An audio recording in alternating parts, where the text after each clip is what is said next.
भारत के मुख्य न्यायाधीश वकीलों की ड्रेस कोड को बदलने पर विचार कर रहे हैं। दूसरी तरफ देश भर हाईकोर्ट में 60 लाख केस पेंडिंग है।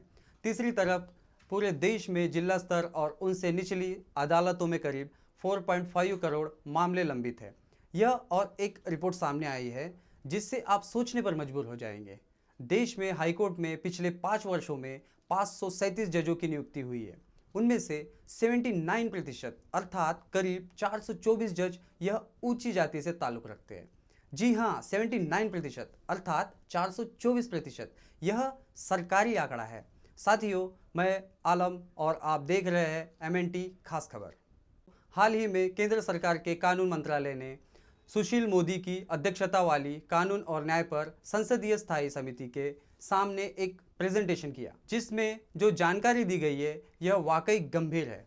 बीते कुछ दिनों में केंद्र सरकार विरुद्ध सुप्रीम कोर्ट में जजों की नियुक्ति को लेकर एक टकराव सा दिखाई दे रहा है, लेकिन स्वयं बीजेपी सरकार के कार्यकाल में बीते 5 वर्षों में देश भर में विभिन्न हाईकोर्ट में जिन 537 जजों की नियुक्ति की गई है, उनमें से 424 केवल और केवल जनरल कैटेगरी के अर्थात ऊंची जाति के हैं।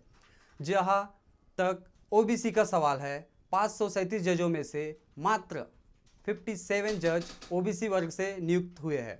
अल्पसंख्यक वर्ग से 14, वही अनुसूचित जाति से 15 और अनुसूचित जनजाति से 7 जज नियुक्त हुए हैं। साथ ही 20 जजों की सामाजिक पृष्ठभूमि का पता कानून मंत्रालय नहीं लगा सका है। हालांकि केंद्र सरकार के कानून मंत्रालय के अनुसार इसकी जिम्मेदारी सुप्रीम कोर्ट कॉलेजियम और हाई कोर्ट कॉलेजियम की है। मंत्रालय ने इस संसदीय समिति को बताया कि सरकार सुप्रीम कोर्ट कर हाई कोर्ट ने केवल उन व्यक्तियों को अपॉइंट करती है जिन्हें उच्चतम न्यायालय के कॉलेजियम द्वारा रिकमेंड किए जाते हैं। केंद्रीय मंत्रालय द्वारा यह भी कहा गया है, न्यायिक नियुक्तियों में आरक्षण का कोई प्रावधान नहीं है।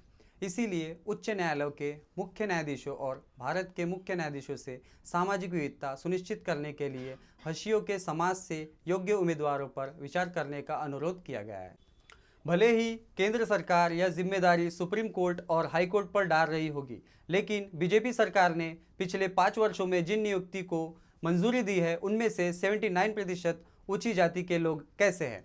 क्या उन्हें पहली ही सूची में यह समझ में नहीं आया था कि सूचित किए नामों में हशियों के समाज के उम्मीदवार नहीं है? आपको बता दें कि इस देश की न्यायिक व्यवस्था पर OBC, SC, ST वर्ग द्वारा कई बार आपत्तियां व्यक्त की है। आरक्षण संबंधित कई मामलों में OBC, SC, ST को तकलीफ पहुंचाने वाले निर्णय आए हैं, जिसको लेकर खास करके OBC वर्ग नाराज है। जिन वर्गों का प्रतिनिधित्व सुप्रीम कोर्ट और हाई कोर्ट में न के बराबर है, उनकी संख्या इस देश में 85% से ऊपर है और जिनकी संख्या 10 से 15% है, उस वर्ग के लोगों की न्यायिक व्यवस्था में संख्या अधिक है। सुप्रीम कोर्ट और हाई कोर्ट में ऊंची जाति के जजों की संख्या आज ही नहीं बढ़ी है, यह शुरू से है।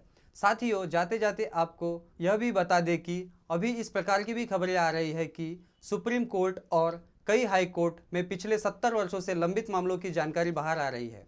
अर्थात ऐसे मामले हैं जिनको लेकर न्यायालय में पिछले 70 सालों में निर्णय नहीं हुआ है। इस खबर पर आपके जो भी मत है, कृपया कमेंट बॉक्स में जरूर लिखें। वीडियो को लाइक करें और शेयर करना ना भूलें। अगर MNT न्यूज़ नेटवर्क चैनल को सब्सक्राइब नहीं किया है तो अभी करें। जान पहचान वालों को भी बताएं। धन्यवाद।